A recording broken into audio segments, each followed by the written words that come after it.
Welcome back, YouTubers and WoT fans. My last episode, I actually talked quite a bit about T-67 and how much of a kick-ass machine it really is. Now, one thing I did forget to mention about it, I think I did anyway, is how slow the turret does turn. It takes a while. Most of these turreted tank destroyers take a while to turn. So, there's a little FYI, a little forewarning. And there's nothing you really can do to improve that other than getting your crew better, I would imagine. Anyway, on to the last tank that I have actually played in the American line, and that is good old Sherman, the M4. Alright, a lot of people compare this tank to the Panzer IV-H, and you know what? Let's compare the two. Luckily, I have it already set up over here. Let's compare. This is with 100% crew trained, with no skills or anything like that, and everything I would say up to current, because I have everything that is current on it. I'm using the derp gun on here, and I'm using the derp gun on here. Okay, let's see. Well, the M4 does more damage than the Panzer IV-H's derp. Shell penetration goes to the Panzer IV-H, though, which I think that's what this game is mostly about, is that penetration. You gotta punch through that armor. Rate of fire, 7.82 versus 6.95, excuse me, of the Sherman. It's because I have equipment on it and whatnot. I mean, you can sit here and see the stats for yourself what is better. Again, I have equipment decked out for this. There's a good chance that this number would be identical to that. This has better depression. Yes, the tank is sad. Gun depression, that is. Hull armor. Oddly enough, the Panzer IV-H has more armor, but this is also at more of an angle as well on the Sherman, so it would have more benefits, I would imagine. Or the armor would be, I really don't know how much more armor they would get at the angle. But definitely the turret has better armor on the Sherman. Here's mobility. Concealment.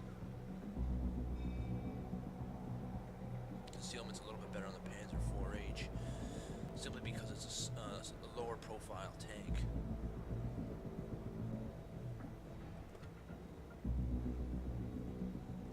Anyway, what can I say about my time in the Sherman? Oh, it's really a mixed bag, to be honest. A mixed bag of fruit on what I think about this tank. I mean, it's fast, but not too fast. It's pretty much average, I would say. I mean, it's not going to be breaking any land speeds. It's not going to be... Yeah, it's the same thing with the Panzer IV-H. These two are so similar. It's just, they're so similar. Anyway, I have mine decked out with the derp gun, because I love to see giant pools of life just dissipating from the enemy when I shoot them, if the shot actually goes in and penetrates and does damage. If it isn't, then you got a nice long reload time. And that's one thing I've noticed about this. It seems to be longer in-game than on the Panzer IV-H. Even if I were to remove the stuff out of the Panzer IV-H that I currently have with it,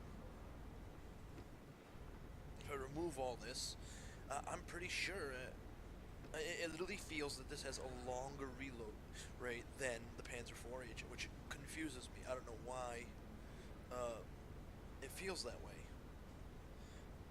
Maybe it's the crew, I don't know. I mean, on my Panzer IV-H, I'm practically at, let's say, 100% on my first crew, and I'll tell you right now, the grind to get to your first skill 100%, oh my god, I just want to pull my hair out. It's not a fun grind. I've been playing this for the last, pretty much on and off, about 3 weeks, and I'm still grinding to get that 100%. I've used the little bonuses you get here personal reserves to get this thing to 100%, and I've been just grinding and grinding and grinding, can't get it there. So those last numbers are like painful. Anyway, what do I think about it? About the M4 here? Oh boy. Sometimes the aiming time is a pain in the butt. Actually, a lot of the times it's a pain in the butt. The reload's a pain in the butt too with the derp gun. Um, Another thing that I mentioned in my, I believe it was my I think it was the M3 Lee. I'm pretty sure it was the Lee. I mentioned high-profile tanks. Now, I think a lot of people that are playing this, so I want to say a good portion of people don't really understand how big these tanks are. The first time I saw my Sherman in real life, I was kind of blown away. I couldn't believe how tall it is. It is really a tall machine. And we look at Tigers and say, oh, it's a big tank, but I don't think anyone really grasped the concept and how big the opposition was compared to this tank. Tigers were bigger than this. I mean, give an idea here. Tiger P, we'll load that up. Look at the size difference. It's much taller. It's wider. It's just amazing how tall it is. I didn't think it was that big. And I don't think the scaling in the game does proper justice with it. I think the game that does give this thing proper scaling would be War Thunder. I mean, the tanks there. I think it's all just dependent on the camera angle. If you're driving around constantly this close to it, or a little bit further back, you know, there's something about it that in War Thunder that gives the impression that it's a bigger vehicle than it is here in World of Tanks. But anyway, the armor, I've had all sorts of interesting things happen in this tank. I've bounced shots at strange times. I don't know, it's bouncy when it wants to be, when the game tells it's going to bounce a shot. That's basically what it is. I don't believe in 100% that, oh, this side is going to win wholly on just, if the matches is somewhat even, I would say, that one person is going to carry the match. I have a strong suspicion that the matchmaking does get controlled, and pretty much controls RNG right off the bat. I think matches tend to be predetermined in some cases, because that would not make sense how one side would just have a straight up landslide victory versus the other. It's not dependent on as much as, oh, one side's nothing but tomatoes and they put all exclusively high-end pro players in. I don't think the matchmaking could be that possibly messed up. I may be wrong since I don't run mods on this at all. Just plain old vanilla World of Tanks. I think the mods, in a sense, are a cheat. I honestly do. Oh, big deal. You can see who's a better player than you. Be prepared to be shocked how good some of these players are. And anyway, I found that the speed of this it's okay. It's not going to be earth-shatteringly fast. It's not super slow. Reload time is really long. Aim time tends to be long too. Again, thank God the reload time is longer than the aiming time. Otherwise, we would have lots of problems. I've had occasional bounces on this tank, but nothing to say, oh wow, I bounced 6 shots off coming from different angles. It's not going to happen.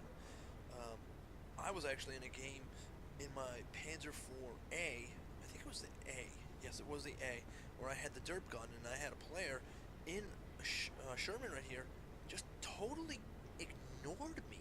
And I was right on top of him, just totally ignored me like I wasn't even there. Like he didn't care that I was there. Oh, he saw me, he just like, whatever type of attitude. Yeah, I derp gunned him right in the side here, killed him with 1 hit. So, side derp guns can get through from apparently what I've seen. Even low tier derp guns can do that and pretty much kill you outright. What else can I say about the tank other than what I have? if I'm thinking about keeping this, which I'm not, I'm actually heading towards the Sherman Jumbo. I'm going to end up keeping that one for sure. And I definitely would suggest Vent's Gun Rammer Gun Lane Drive. This is assistant tank. Remember, it's not an MBT. It's not a main battle tank. It's not a heavy tank. It's what it is. I mean, you help. You help the T1 heavies and KV1s. You're the help, you know. And having a derp gun, it helps. Even if you do some damage, it's not full damage. You could still be pain in the butt to the tanks that see this thing. You know, you get them to worry a little bit.